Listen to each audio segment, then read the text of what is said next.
Hola con todos. Es un placer para mí estar ahora reunida con un excelente jurista, docente, notario, pero sobre todo un ser humano increíble. Un papá completamente entregado a su familia y creo que el mejor esposo para la Vale, que es una de mis grandes amigas. Con esa breve introducción, Dieguito, a mí no me queda más primero que empezar agradeciéndote que compartas unos pequeños minutos conmigo para poder conversar de derechos y discapacidad respecto del tema de la capacidad legal de las personas con discapacidad, el momento que se convierten y son sujetos de derecho en todas estas actividades que tienes tú como notario dentro de tus atribuciones. Gracias, Lore. Buenos días o buen día a todos y a todas. Es un gusto. Conozco también a Lorena desde mucho tiempo atrás, su capacidad como abogada y sobre todo en el campo administrativo. También conozco a su familia, así es que para mí realmente me llena de agrado poder conversar en estos minutos contigo. Verás, Dieguito, quería yo conocer cuál es tu criterio respecto de este tema de la capacidad legal, porque sabes que llegó a mi oficina un caso que la verdad es que a mí me llamó la atención sobremanera. Y resulta que en una notaría X no se tramitaba conforme correspondía la transferencia de dominio de un inmueble de una persona que accedió al mismo por herencia. Esta persona tiene una discapacidad intelectual de casi el 60%, de acuerdo a lo que está establecido en el carnet. A ver, eh, dos tipos de discapacidad, ¿no? Una discapacidad, la física, en donde no creo que ningún notario pueda oponerse. De hecho, la ley de discapacidades del año 2012 indica que o más bien dicho, deroga las disposiciones que contenía el Código Civil con respecto a la discapacidad. Entonces, recordarán que el Código Civil decía que las personas que no pueden darse a entender por escrito o los sordomudos que no pueden... No, todo ese tipo de cosas fue derogadas por la ley de discapacidades y de hecho, a partir de esa fecha, lo único que dicen es que se pueda dar a entender. Entonces, una persona que tiene discapacidad física, muchas veces a mí, por ejemplo, me ha tocado hacer que ellos den su consentimiento levantando el dedo, por ejemplo, ¿no? Otra persona que tenía una discapacidad aún más severa, acordamos en que un parpadeo era sí, dos parpadeos era no. Entonces, yo le hacía algunos ejercicios, quedó verificado que efectivamente un parpadeo era sí, dos parpadeos eran no, y ahí pudo demostrar su consentimiento. Ya. ¿Dónde se da el problema o dónde podría un notario u otro decir alguna cosa en contrario? En la discapacidad intelectual. Y aquí habría que definir algunos temas y habría que conversar en algunos temas. Una discapacidad intelectual sí queda a valoración del notario, ¿no? ¿Dónde dice eso, Pedro? No. A ver, la discapacidad intelectual, el notario, ¿cuál es? Y está en la ley notarial, ¿qué es lo que tiene que él verificar? Primero, la identidad de las personas que están compareciendo ante el notario, ¿no? Y la otra, que ellos vengan en total libertad y conozcan del acto o contrato que se va a hacer. Y esto no solamente es con personas que tienen discapacidad intelectual. Hay muchas personas que han venido, han firmado y dicen, ni siquiera vi lo que firmé o ni siquiera escuché lo que firmé porque en ese rato estaba en otra cosa o el notario no me leyó o el notario me leyó y no me explicó de qué se trata. ¿Ya? Entonces, esto es una cosa muy común un día, Lore, te contaré, me pasó con un chico de 20 años, ¿no? Yo no he sabido que he dado esto para que la mamá pueda sacarle el país a mi hijo, ¿no? Le dije, ¿cómo? Y entonces, mira, con alguien ahí. Entonces, si bien no está la valoración del notario, el notario tiene que hacer este ejercicio y tiene que explicar a todas las personas, independientemente de su capacidad o no capacidad. Entonces, si una persona que tendría una discapacidad intelectual, que aquí habría que definir los temas. Mira, hay discapacidad intelectual del 70% cuando alguien tiene depresión. No, es que la depresión, sí. Chicos, chicas de universidades de los primeros años que quedaron totalmente bloqueados y con una incapacidad intelectual, que tienen depresión y que no saben si tienen un carro, no tienen un carro, si venden, no lo venden, etcétera. Hace un mes atrás tuve una chica que parece que tuvo algún problema con su novio y quedó totalmente bloqueada y necesitaban vender el auto de ella. Totalmente bloqueada. Ni siquiera ya a la universidad ni por nada, la vida, peor, bloqueada, ¿no? Entonces ahí viene una valoración de parte del notario, ¿ya? Sobre todo cuando tenga que enajenar bienes. Para adquirir bienes, no. Pero, por ejemplo, Dieguito, esta valoración que tú acabas de decir que queda a facultad del notario, efectivamente es, o sea, un tema de interpretación que no te permitiría, por ejemplo, tú como jurista, tener los conocimientos y la experticia de un médico que te llegue a determinar. Así es. ¿A qué me refiero? La Ley Orgánica de Discapacidad es su reglamento y el insumo de resoluciones que se generan a través del Consejo Nacional de Discapacidades y el Consejo Nacional para la Igualdad de Discapacidades, no ha llegado a definir cuáles serían los alcances y los parámetros como que para subclasificar, en este caso, la discapacidad cognitiva. Así es, pero es que esta discapacidad o esta facultad cognitiva, no solamente, o sea, lo que yo quiero que se entienda es no va en base a un parámetro, a una escala de tipo legal, porque de hecho el notario no es médico, pero el notario sí puede valorar algunos temas. Y otro de los temas, o sea, ejemplo, con una persona de 80 años. Hay personas de 70 años que llegan a la notaría y no tienen idea para qué vinieron a la notaría. Les trajo a su hijo para que firmen la entrega de la casa al hijo, ¿no? Y hay personas, tuve el caso de una señora de 101 años que recordaba a mi abuelita, recordaba cuando yo nací, recordaba, pero con punto y coma, una serie de cosas. Entonces, la ley no le va a facultar o decir, la persona de 70 años tiene que firmar porque tiene que firmar, o la persona de 100 años no tiene que firmar. De igual manera, la persona que tiene una discapacidad de 60 o 70%, puede ser que la discapacidad efectivamente intelectual sea por depresión, sea que una esquizofrenia, puede tener algunos otros tipos de trastornos que trastoquen esta capacidad para que él tome decisiones sobre los actos y contratos, sobre todo en enajenación. Para adquirir no hay ningún problema, se puede adquirir estipulando o la persona sí puede indicar que efectivamente ella sí quiere, ¿no? Aquí ha habido casos en la notaría que han llegado personas con 70% de discapacidad intelectual que han dicho, sí, efectivamente quiero comprar este carro y después de un tiempo, efectivamente vengo a vender este carro. Señora, ¿por qué tiene un carnet tan alto? Miren, yo tengo esta enfermedad. Por ejemplo, aquí hay un chico de 40 años, más o menos, ya un señor de 40 años, con síndrome Down, ¿no? Joven, con síndrome Down, que él ha hecho actos y contratos en esta notaría. Esta persona tiene un grado en el carnet de discapacidad intelectual alta, pero cuando uno conversa con él, se da cuenta que efectivamente los actos y contratos que él está haciendo, los está haciendo en ejercicio de su voluntad. Entonces, esa es la capacidad o el notario verificará eso, ¿no?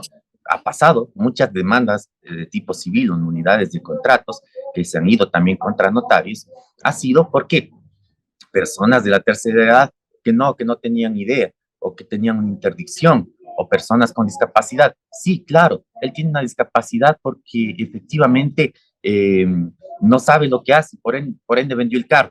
Entonces el notario sí hace una valoración para saber que conoce del acto y contrato o del acto o del contrato que la persona está haciendo. ¿Por qué va a vender el carro? Si recién le compró hace un mes. No, es que está un poco incómodo. Ya, perfecto. ¿Manejas? No manejo, sin embargo el carro es mío. Claro, entonces yo me doy cuenta que esta persona efectivamente conoce de lo que va a hacer. Entonces como notario yo voy a dar paso a eso, ¿no? La discapacidad no significa incapacidad legal, ¿no? Y eso hay que tener en cuenta. Entonces, muchos profesionales también confunden discapacidad con incapacidad. Y no, una persona que tenga discapacidad es capaz legal, ¿no?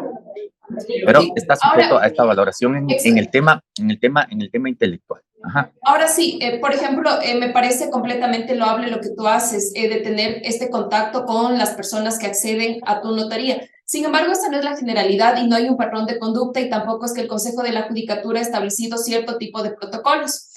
Partiendo del hecho que esta conversación que estamos teniendo es en aras de lo que establece la norma para la persona con discapacidad, partiendo del hecho de que no puede haber ningún tipo de discriminación y que efectivamente, como tú acabas de indicar, el hecho de tener discapacidad, seas física, sensorial o cognitiva, no significa bajo ninguna circunstancia que eso esté asociado con la capacidad legal que nos habla el Código Civil, y tomando en consideración aún más que en el Registro Oficial 435 del 2018, el Pleno del Consejo Nacional para la Igualdad de las Discapacidades resuelve nuevamente ratificar la capacidad legal de todas las personas con discapacidad sin ningún tipo de distinción. Entonces, claro, esto se convierte ya en un debate cuando se traen temas subjetivos a colación. O sea, bien que tú hagas una valoración, respeto muchísimo tu criterio, sin embargo, hay otras notarías donde simplemente no les dan paso,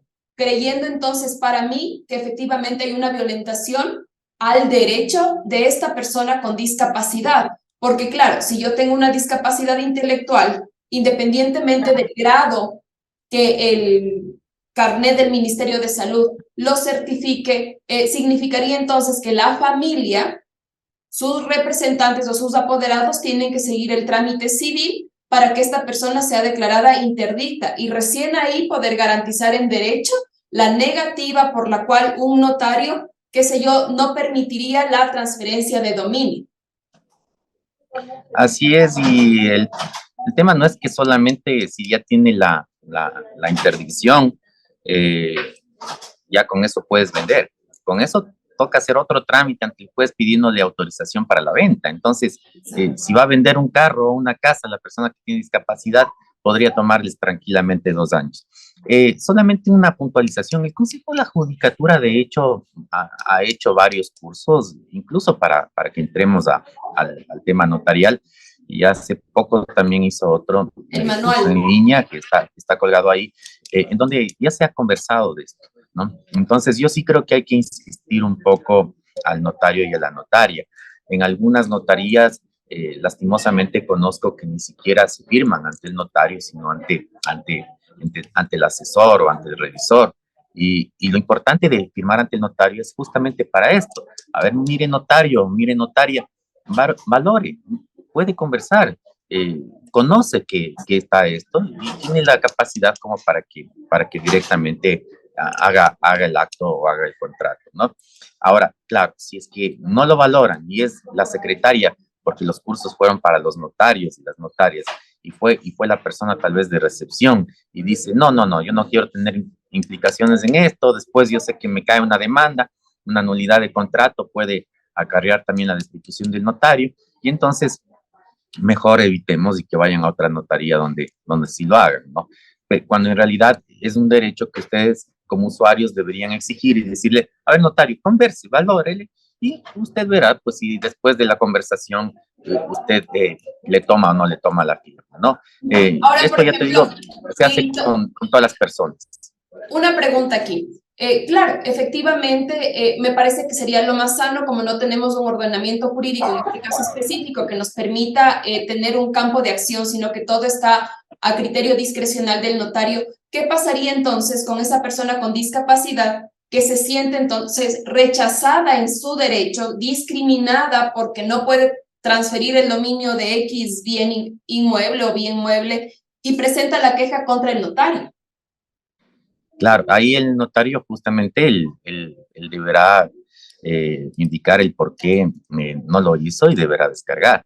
Entonces, podría también incurrir en algunos temas, En la algún tipo de discriminación, falta. Entonces, la falta de prestación o la negación de prestar el servicio, y etcétera, ¿no? Entonces, hay medios. Hoy día la tecnología yo creo que ha avanzado mucho y ha solucionado muchos temas, ¿no? Yo he conversado aquí con los colegas de la provincia y les he dicho, miren, utilicen su cámara, utilicen su teléfono, compren un trípode. Si la persona es de la tercera edad o la persona tiene una discapacidad, graben la conversación, siéntese, a ver, ¿cómo te llamas? ¿Cuáles son tus nombres? ¿Qué deporte haces? ¿Qué te gusta? Yo qué sé, si puede mantener una conversación, ¿sabes por qué estás aquí? ¿Sabes quién soy yo? Yo soy el notario, ¿no? ¿Sabes para qué viniste a la notaría? Sí, voy a hacer esto, voy a vender mi carro, voy a comprar un carro. Ah, ya, chévere. Tal vez te acuerdas tu número de cédula, no sé, alguna cosa que podría denotar que esta persona efectivamente tiene la capacidad y sabe y conoce qué es lo que está haciendo. Entonces, con ese video, si algún día les llega una demanda, va a ser muy fácil de que el notario no tenga inconvenientes, ¿no? Pero otra cosa es decir, no presto el servicio o, ¿sabe qué? No quiero conversar, pero hay notarías en las que les dicen, vengo a sacar una copia certificada o vengo a hacer una declaración jurada. Ah, tiene carnet. No, vaya, en la notaría de al lado le ayudan. Aquí no ayudamos, ¿no? O sea, ni siquiera porque sea intelectual o física, simplemente porque saben que el carnet de discapacidad también hace que estén exentos de la tasa notarial y que vaya a salir la factura en cero. Entonces, ¿para qué voy a hacer esto? Y me juego y mejor vaya a la otra notaría en donde lo hacen, ¿no? Pero yo creo que ahí se puede exigir, porque más allá, si yo tengo un video, estoy realmente guardado en mis espaldas a fin de que no pase nada, pero más bien, si es que yo no presto el servicio y resulta que me ponen una queja o me ponen una acción por discriminación, realmente podría estar mucho más complicado, ¿no? Pero yo creo que en esto sí, yo creo que soy claro, debe ser cada caso analizado, o sea, no podría haber una tasación por ley, o en su defecto, si la ley diría, sí, si tienen hasta 60 o 70 de discapacidad, automáticamente, claro, el notario ahí estaría la excepción, ¿no? Sin embargo, ya te digo, Lore, han habido juicios contra notarías en las que han dicho, mi mamá de 70 años no conocía el tema porque ya estaba viejita y entonces ya empezó a tener Alzheimer y tenía, a pesar de que no se le ha declarado la incapacidad, ya la tenía, ¿no? Y lo mismo pasa. ¿Cómo el notario recibió la firma de alguien de 50% de discapacidad intelectual? ¿Qué significa que no conocía del tema, ¿no? O que no sabía qué es lo que hacía? Por ende, el notario también es cómplice de que haya enajenado su carro o su casa y por ende vamos a demandar la nulidad. Entonces, yo sí creo que hay que hacer una evaluación, hay que conversar con la persona y con eso yo no creo que haya inconveniente en hacerlo, ¿no? Claro, pero nuevamente entonces, Dieguito, aquí concluimos que, claro, este es un tema subjetivo y depende del rol y los principios de humanidad que tienen los notarios. Indiscutiblemente todos serán juristas, pero el don de persona y el respeto por la vida del otro tiene que primar en todos los actos y negocios jurídicos que estén observando. ¿Por qué? Porque mira, yo como abogada y como madre de una niña con discapacidad, que de aquí a la vuelta de la esquina va a ser mayor de edad, y Dios no quiera que sea mi legítima heredera en poco tiempo, yo lucho para que ella tenga la autonomía necesaria y la capacidad suficiente que a su ritmo la gente llegue a comunicarse con ella y efectivamente pueda aportar a la sociedad y pueda disponer y realizar cualquier acto y contrato jurídico sin ningún tipo de limitación. Sin embargo, eso sí obliga entonces a que tiene que haber una capacitación permanente y una adecuación, actualizar más que nada la norma, porque no, si bien es cierto, la discapacidad, el grado de discapacidad intelectual tasado, inclusive que ahora ya aparece en la cédula de identidad, no significa entonces que está completamente fuera de sí una persona, por así decirlo. La Simone es una niña de 10 años con 70% de discapacidad, pero cuando yo pregunto por qué ese porcentaje, la respuesta fue el lenguaje expresivo. Entonces ella no podrá hablar pero tiene todo el proceso para entender y razonar. Y aquellas personas entonces que nosotros no tenemos discapacidad, entonces estamos llamados a ubicar, como tú dices, y hacer uso de las herramientas tecnológicas para realmente que se sientan como sujetos de derecho, porque al final del día estas personas son seres humanos y su humanidad misma les permite y nos obliga a todos a respetar el valor de la vida por el simple hecho que merece ser vivida. Así es, Lore. Conozco el caso de Simone y conozco varios casos así. El heredar automáticamente ya está por ley, ¿no? Ya está por ley, no hay ahí inconveniente. La posición efectiva, o sea, tampoco va a haber inconveniente en el tema. Donde capaz que hace un problema podría ser en la disposición, si quiere venderla algo de lo heredado. Pero en el caso de, así como de Simone, así como de este señor de 40 años que te comento, sí, su forma de expresar y su forma de indicar que conocen de lo que están haciendo, pues no va a ser un limitante. Repito, yo creo que eso hay que quedarse, la discapacidad no es incapacidad. Entonces, yo creo que eso sí, los notarios y notarías conocemos y si no lo recordamos, deben recordarnos, ¿no? Y yo creo que por ahí se trabajará el tema más que en una reforma legal, sino en una concientización y en un trabajo a fin de que podamos tener un país para todos, ¿no? Muchísimas gracias, Dieguito. Discúlpame por haberte robado estos minutos, pero realmente contar con tus aportes y con tu valiosa visión para mí es más que enriquecedor. Muchísimas gracias. Con todo gusto. Muchas gracias, Gloria, a ti.